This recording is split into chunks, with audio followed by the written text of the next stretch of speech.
Well, good afternoon, YouTube, and welcome to my channel. I don't have much at the moment, but I wanted to talk to you today about Turser jazz basses. Not a lot of information are known about these basses, and they are actually harder to find now in 2022 than they were when they originally came out. And they had a lot of different styles, a lot of different color options, and they came in PJ basses, jazz basses. They also replicate different guitar styles like Fender Tellys and Strats and whatnot, some Gibson stuff. For an after, or should I say, a low, like an entry level company, they make some quality equipment, particularly the parts that go in them. My experience with the basses really impressed me. I favor my Turser over the actual Fender products. I think the quality is better. Turser quality is better, and just they play superb. If you know how to set them up, you'll be quite pleased with them. Now, as I said, they're getting harder to find, and I think the only jazz version that they have right now comes in like a black with a tortoiseshell, but still worth the effort. The particular model I have today, which I'll share with you in a minute, is the Turser Vintage Series, and I'll just show you. Okay, this is my Turser. You can see it at the headstock, right there, and we turn it around. It has a serial number there. And we'll go down to the model number, and the model number is a JTB-402. I assume it's a JTB-402 number 4, and it's got a little blemish there. Now this bass here, you can tell it's got a little skunk stripe down the back. It's nice.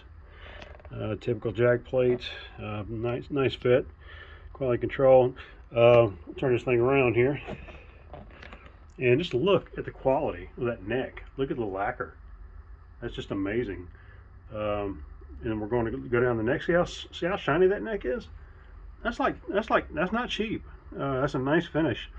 And if you have a polisher at home, like a wheel buffer, that'll bring it out even more. Polish the frets and whatnot. We back away from the bass here, and here's the typical hardware for a jazz bass. Now this pick guard, this is not an actual tortoiseshell pick guard, and this right here, I actually did that with my thumb. This is actually a graphic that's laid over the plastic, and there's a couple of nicks there and whatnot. But these basses are these pickups in particular, the hardware, the pickups are stock. I haven't done a thing to them except adjust the height of the pickup. That's it. Just comes with a standard L bracket bass bridge, typical controls. You have your control here for the neck pickup, bridge pickup, and then you have this tone. And believe it or not, this tone is very, for as small as it is, and I'm sure these are like maybe dime sized pots on the back. They're not quality, but they get the job done. It has a nice secure jack there, and I'll spin it around to the back. Why don't you just look at the yeah, it's pretty nice. Got a nice lacquer finish going all the way up the back. I got some decent quality tuners here for open gear, and it does hold tune very well. And also it's just a joy to play. And I'll spin mine around here and get my hand on it. There you go. You see the pickups, I just adjusted them a little bit. They're a little bit dusty just from finger play and all that. But look, if you look up here, look how low that action is. And this is the action I set up, and I barely have any fret buzz whatsoever. This is probably the best playing jazz bass I have ever owned. I've owned Fenders, I've owned Hamers, I've owned several others, and for the money you can't beat it. Now I got this off eBay as it was called a blemish or a B stock model, and so that means the retailer cannot sell it at full retail price because of a flaw. And I think mine has a chip in the back or something like that. Like right there in the neck socket, you can barely see it.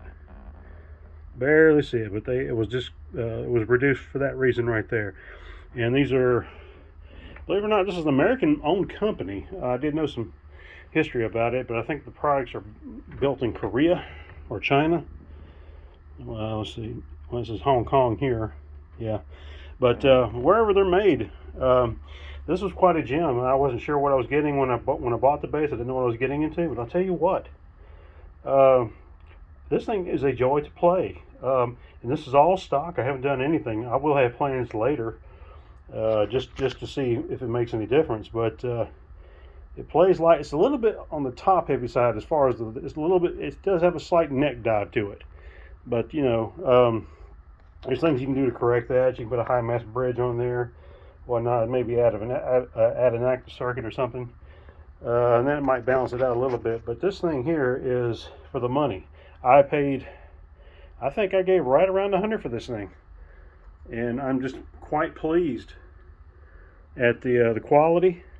The neck alone is worth double what the base is. I've seen good bases with like the crappiest necks on them, and they're just they're awful to play, and they come right out of the box. They even like some of these higher end models, they'd have like severe fret ends that just come out the fingerboard and just saw your finger off whenever you're playing, or your thumb. But look at that shine on that neck. That's pretty nice. I do have I just buff it off with a little terry cloth if I'm playing, like a little microfiber towel, and it gets the job done. It's just all stock hardware. I can't say enough about these bases. If you're lucky enough to get your hands on one, grab it. I think you will not be disappointed. And I'll do a demo of this thing here in a little bit when I get a chance. But I just wanted to check it out. Jay Turser. Don't knock them till you try them. Take care.